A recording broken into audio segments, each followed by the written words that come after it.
experto energético, director de Olami Ecuador, el ingeniero Fernando Benalcázar. Ingeniero, buenas tardes.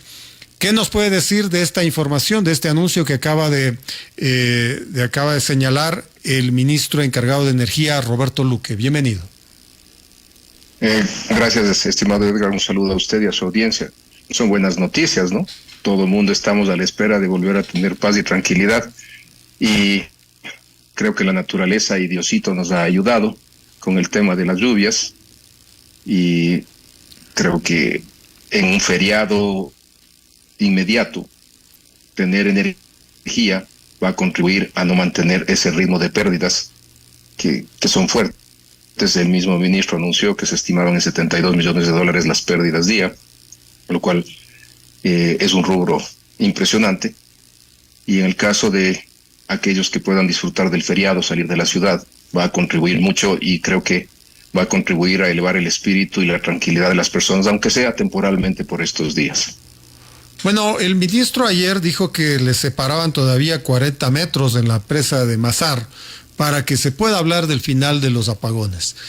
Parece ser que esta inesperada decisión del gobierno colombiano de reanudar las ventas de energía al Ecuador es lo que determina una mayor estabilidad dentro del flujo de energía eléctrica en todo el país y que, por ejemplo, para mañana no hayan apagones en el país. Vamos a ver qué es lo que sucede el día jueves. Y claro, lo que el ministro ya había ofrecido, había más o menos predeterminado, de que en el feriado de viernes, sábado y domingo no habrían los apagones.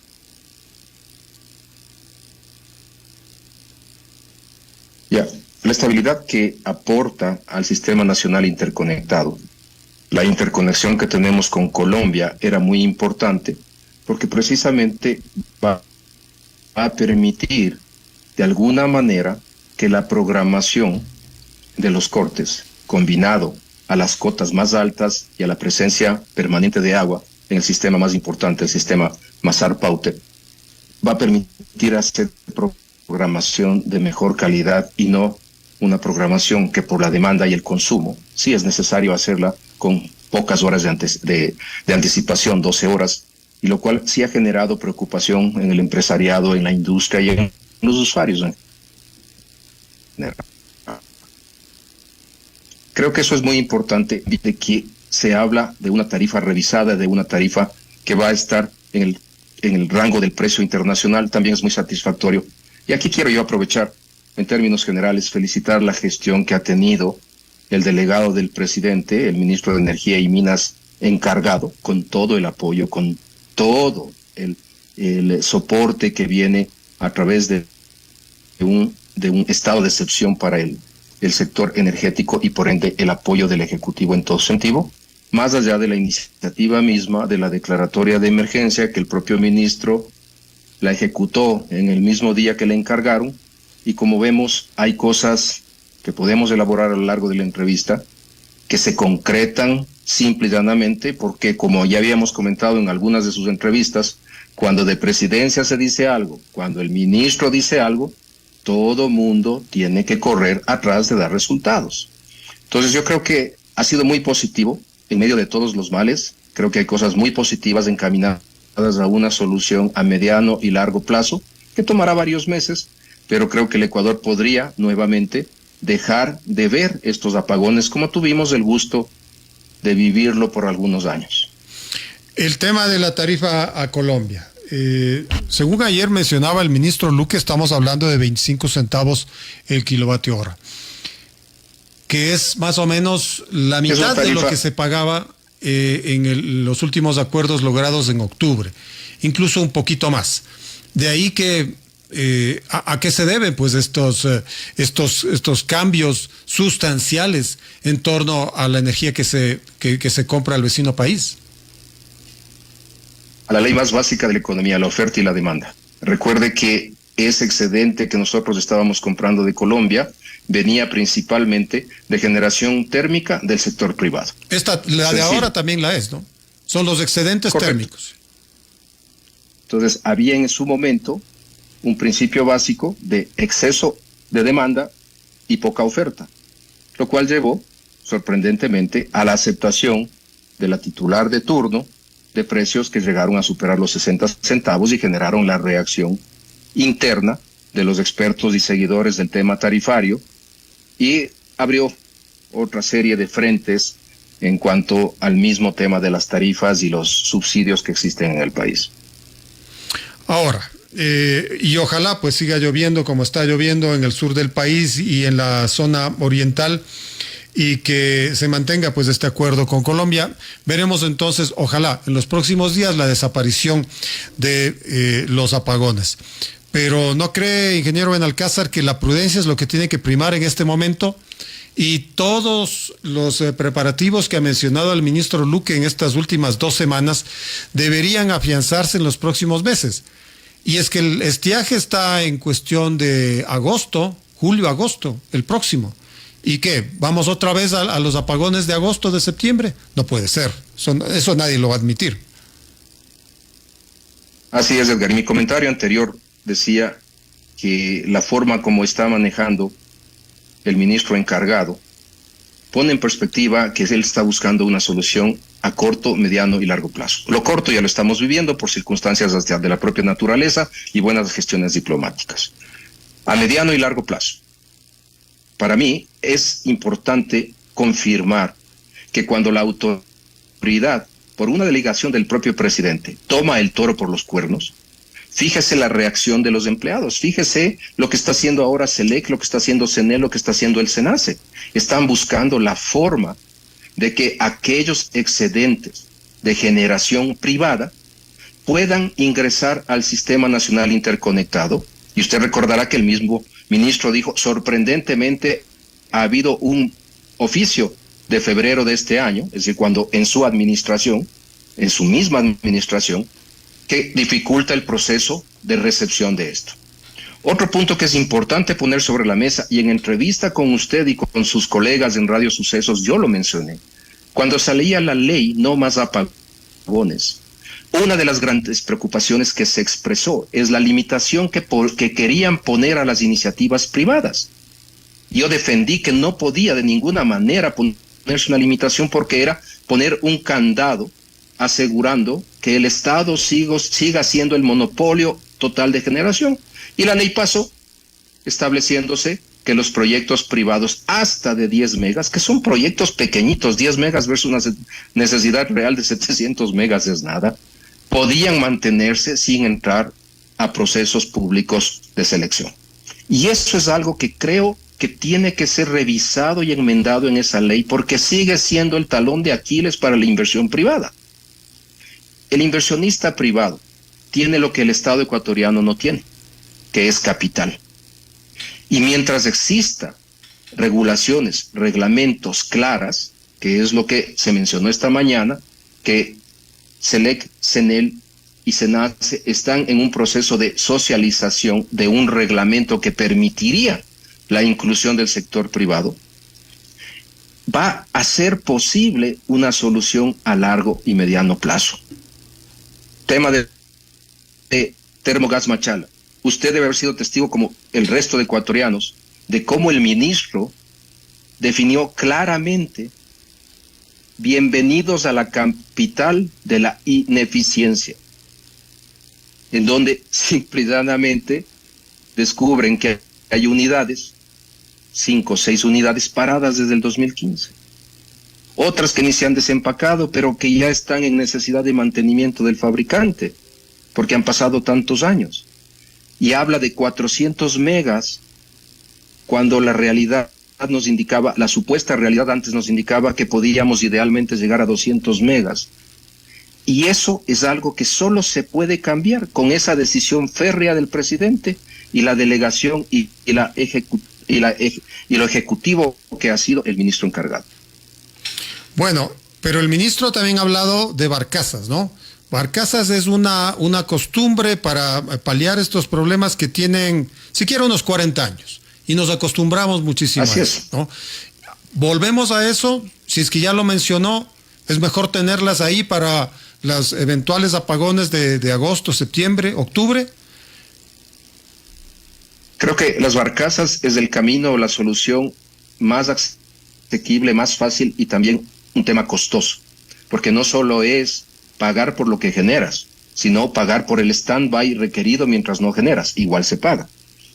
Y ha sido el camino mencionado junto con buscar entrar en el tema de la generación de gas natural en el Golfo, el campo Amistad. Y hacía él, como ministro encargado también de esa área, cuestionamientos de por qué se cayó ese proceso.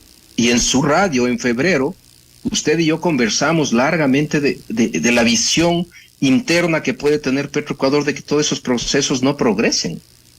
Pero cuando el presidente dispone y hay un ministro que está ejecutando formalmente, el tema de mejorar producción e invertir en producción en los campos, en el campo Amistad, no nos olvidemos que se cayó un proceso de buscar un socio estratégico, no de privatización, sino de buscar un socio estratégico para ese campo. Creo que es otra de las alternativas que también van a dejar encaminadas o probablemente avanzadas al punto que no se caigan esos procesos. Bueno, lo importante es que se siga adelante con esto y que no tengamos sorpresas, como señalaba, en agosto, septiembre, que volverá pues la escasez de lluvias. Son las 18:15. Dialogamos con el experto energético, el ingeniero Fernando Benalcázar. En el ínterin de todas estas noticias interesantes, ¿no? O sea, que no tengamos apagones siempre será interesante. Hoy ha sido censurado el ex ministro de Energía de Guillermo Lasso, el doctor Fernando Santos Albite, acusado de ser el responsable de los apagones de octubre, incluso de los de hoy. ¿Qué comentarios tiene al respecto? Que la política es complicada y en la política yo creo que se toma exclusivamente a la cabeza más visible del problema, y en este caso fue el ministro Santos Albite. No creo que el problema de los apagones sea exclusiva responsabilidad de él ni de su administración, excepto al final de su periodo. Acordémonos que en octubre y en noviembre comenzábamos con el drama del informe de SENACE y que recomendaba los cortes. Seamos realistas, este es un problema que se arrastra desde hace 3 gobiernos y un problema que va cogido de la mano de la poca liquidez económica, de la estructura mismo que tiene el Estado, en el cual entidades reciben dinero por venta de productos y servicios, específicamente el sector petrolero, el sector eléctrico, venden servicios, pero todo ese dinero se va al erario nacional y solo el Ministerio de Economía y Finanzas define qué regresa, y eso ha permitido que no haya inversiones continuas requeridas, por ejemplo, para el mantenimiento del parque automotor, de generación térmica. Otro punto aquí que yo quisiera ponerle en la mesa es que sí tengo la impresión que en el gobierno anterior, mismo que tuvo un ministro inicial que venía del sector eléctrico, algo se hizo, se cambiaron reglamentos para la autogeneración, que contribuye al tema de la posible inversión privada. Pero como estamos viendo al día de hoy, todavía hay una traba en cómo los excedentes de esa autogeneración podrían ayudar al Sistema Nacional Interconectado. Y después de ese ministro, tuvo otro ministro que hoy día está enfrentando a la justicia, en donde el tema personal aparentemente primaba sobre el interés general. Y eso me hace pensar a mí que en ese gobierno realmente se durmieron sobre los laureles en el tema de las potenciales necesidades eléctricas que el país tiene. Y reitero, en el caso puntual del ministro Fernando Santos, le tocó vivir y bailar el problema en octubre y noviembre y tendrá parte de su responsabilidad, de acuerdo. Por eso lo han juzgado, por eso políticamente han dicho que no puede volver 2 años a ser funcionario público. Pero yo pregunto, ¿esto contribuye en 1 kilovatio hora a mejorar la crisis que estamos viviendo? Pero políticamente había que hacerlo. Esa es mi impresión sobre este tema, mi estimado Edgar. La crisis energética, con todos estos vaivenes, con todas estas decisiones, con todas las indecisiones, nos ha copado toda la atención en estas semanas. Usted que justamente está en el sector, ¿qué ha pasado mientras tanto con los sectores hidrocarburíferos y especialmente los mineros? A ver, seamos realistas. Los 2 viceministerios tanto el de petróleo como el de energía, están acéfalos, no tienen cabeza. Creo yo que la estrategia del ministro Luque sería buscar una persona bien recibida, bien perfilada, bien apoyada por todos aquellos que reclaman en el sector eléctrico. Podría ser una gran oportunidad de traer a un técnico de primera que confiemos tenga interés, dedicarle su tiempo y su espacio a trabajar por el bien del sector eléctrico. Igual, en el sector petrolero tampoco hay un viceministro designado.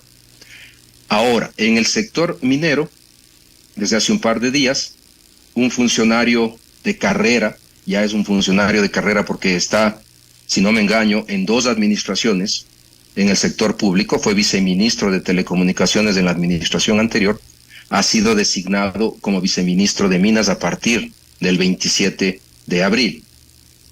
Abogado, creo que llega con el apoyo total por relaciones previas con la gente de Guayaquil, él es de Guayaquil de hecho, y creo que tiene buenas intenciones. Mi único pedido, mi única recomendación, y lo he dicho en un tuit públicamente esta mañana, es buscar técnicos de primera que le puedan acompañar como subsecretarios de las áreas respectivas, tanto de minería a gran escala cuanto de minería pequeña y artesanal, y no traer más abogados que busquen cómo aprender en estos procesos. Eso en cuanto a las cabezas y a las autoridades de apoyo al ministro encargado, que es de colegir que cuando él esté cerca de su encargo y dependiendo del avance y los resultados, podría buscar una extensión a la declaratoria de emergencia o buscar ya al titular del Ministerio de Energía y Minas, porque es imposible, aunque el presidente dice que le va a asignar otro ministerio para que le ayude porque ha sido muy eficiente y está muy comprometido con los ecuatorianos, el ministro Roberto, tiene una cartera principal, que es la de Obras Públicas y Transporte. ¿Usted sería partidario de que se quede en energía, dejando entonces la de transporte y obras públicas? Ahí habría que buscar a alguien. Si va a ser tan eficiente como ha sido hasta ahora y tiene todo apoyo del presidente y ha tomado acciones y decisiones en un sector que hace 4 décadas requería decisiones tan radicales como las que él está tomando, encantado por el bien del país. El ministro Luque podría quedarse como el ministro titular y buscar a otro gran ingeniero para que él maneje la cartera de transporte y obras públicas. Pero no nos olvidemos que en estas posiciones son exitosos aquellos profesionales que, sin ser expertos en el caso, pueden contar con viceministros conocedores o viceministros con la capacidad de aprender breve y rápidamente para hacer un apoyo a su gestión. Yo sí soy partidario, después de lo que estamos viendo en minería, de lo que hemos visto en petróleo y de lo que hemos visto en energía, que la decisión del 2018 del presidente, que tenía que cumplir con requisitos de los multilaterales, de fusionar los ministerios, tiene que reverse, tiene que visitarse. Estamos viendo que la Agencia de Regulación y Control de Recursos Naturales No Renovables, en el tema minero, es lo más ineficiente, ineficaz que existe. Igual en el sector hidrocarburífero, igual en el sector eléctrico. Creo que tal vez no es ahora el momento, en estos pocos meses que les quedan, porque las transiciones a nuevos ministerios toman recursos, toman tiempo, pero sí es algo que debería estar en la agenda del presidente con miras a una reelección y volver a tener entidades separadas que puedan darle resultados y no volver a vivir los procesos y problemas que vemos a diario. Perfecto, ingeniero Benalcázar, muchas gracias por estos minutos, gracias por sus planteamientos. Gracias, Edgar, y como siempre a las órdenes, y es un gusto estar con usted. Muchas gracias. Estuvo con nosotros el experto energético, ingeniero Fernando Benalcázar, cuando son las 18:23 en Impacto.